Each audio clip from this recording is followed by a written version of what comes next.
Hi, dear friends. Some words of Torah for Parshat Terumah. Looking at all the amazing charity effort going on for Israel right now, I think we can all relate to the opening words of our Parsha, V'yikhuli Terumah.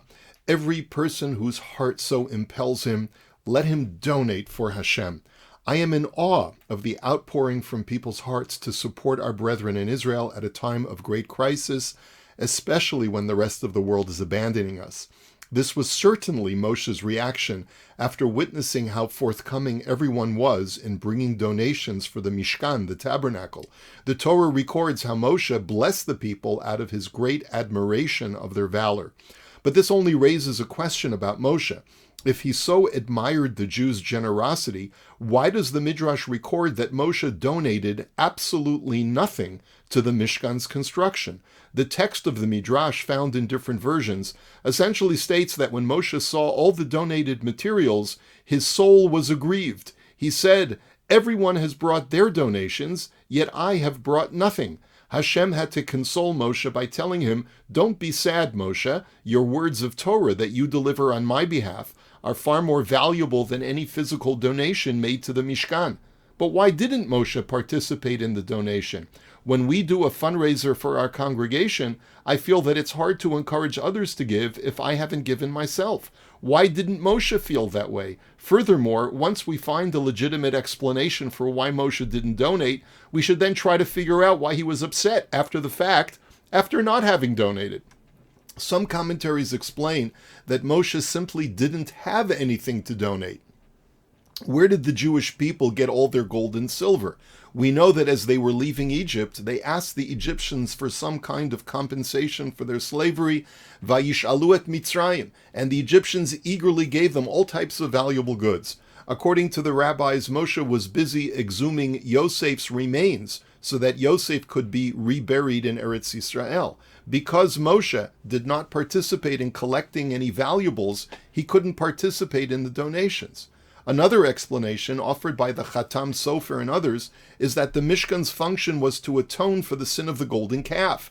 Through this act of idolatry, the Jews demonstrated their need for some kind of icon upon which they could focus their worship. Hashem accepted the Mishkan's construction as an atonement for the sin, while at the same time using it as a concession to the Jews' need for something physical upon which they could focus. In general, when a person hasn't committed a sin, he's not meant to offer atonement. Because Moshe did not sin with the golden calf, he could not participate in its construction.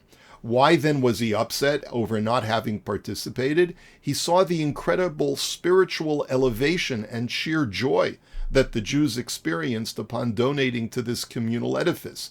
Noting the transformation that it had upon them and seeing the auras return to their faces, Moshe felt bad that he could not take part in that mitzvah that had so much to offer. He saw the Jews as Ba'alei Teshuvah, as returnees, who, according to the sages, can occupy a station even higher than the tzaddik who has never sinned. Hashem had to reassure Moshe that despite the Jews' great spiritual growth, Moshe's contribution was far greater. We offer one more answer, which is provided by a Talmudic giant of the 19th century, Rabbi Yaakov Lorberbaum, also known as the Nesivos. What in fact did the Jewish people donate when they came forward with their valuables? It was not gold, silver, and precious stones, for after all, does not God already own everything in the world? As the prophet Haggai said, Li hakesef v'li hazahav. All of the silver and gold is already mine, says God. God could have procured all of these things himself. He could have, for example, instructed Moshe to go to a cave where all the valuables would have been waiting for him. But the reason is that the singular donation that Hashem wanted from the Jewish people was that feeling of giving, that altruistic parting with something that is important to you, but that you willingly sacrifice for some greater cause. In Hebrew, it's called nedivut lev, the giving of the heart. The only way that a person can express this emotion of nedivut lev is if he views the gold and silver, his income, as belonging to him. Only then, when he willingly gives up these things, can we say that he's truly and altruistically donated. But Moshe's worldview was so far above the average person. He didn't view the physical acquisitions as belonging to him. He had no use or regard for the physical aspects of our world. If he were asked to donate something, he would respond with a quizzical look on his face, "What do I possess that I can give?" Because Moshe could not relate to the concept of giving something physical, he could not provide the one ingredient that Hashem was looking for in the Mishkan's construction, and therefore did not come forward with any physical gifts. Why then was he upset after not having donated? Have you ever seen a group of people watching, say, the Super Bowl? The intensity of that communal experience brings much joy, but even more, it creates a bond among the participants. Yes, it may have grown from a trivial experience that they shared, but it nonetheless brought unity to a group of disparate individuals. I remember many years ago when I was in high school, some classmates and I, who played on the school basketball team, cut class. I think it was for a mitzvah, if I recall correctly. But we were suspended from one of the games.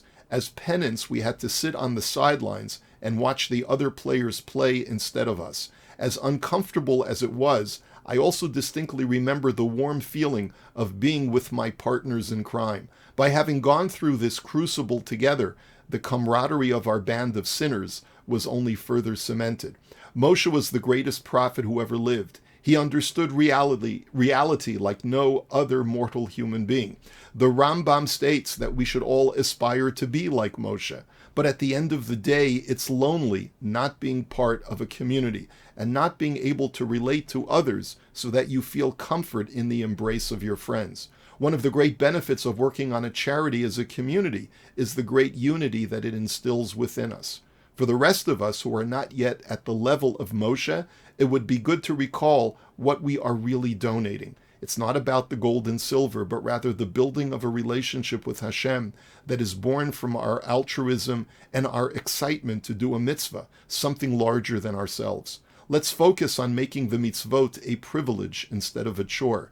Who sets your Shabbat table and who sets the candles? Is it you or the housekeeper? Do you drop off your children for Torah study in school and shul, or do you join them inside to see how you can participate? When you're making dinner for a meal train or for the homeless, do you buy the food or make it yourself? We had a great program a few weeks ago where we had people tie tzitzit to a beged, to a green garment, so that we could bring pairs of tzitzit to the soldiers on our mission to Israel. We could have just as easily purchased the begadim with tzitzit already on them, but we wanted to show that we cared about each and every chayal who was receiving our gift, and we accompanied each pair with a nice letter. And so, in conclusion, dear friends, let's all merit the nidivut lev that was the envy of Moshe. Let's all remember that the only thing we are truly giving is our big, beautiful heart. May that heart continue to grow as we greet the redemption. May we see it, dear friends, and an end to all warfare and violence. B'mehera b'yameinu. Amen. Here's wishing you a beautiful Shabbos. Shabbat Shalom.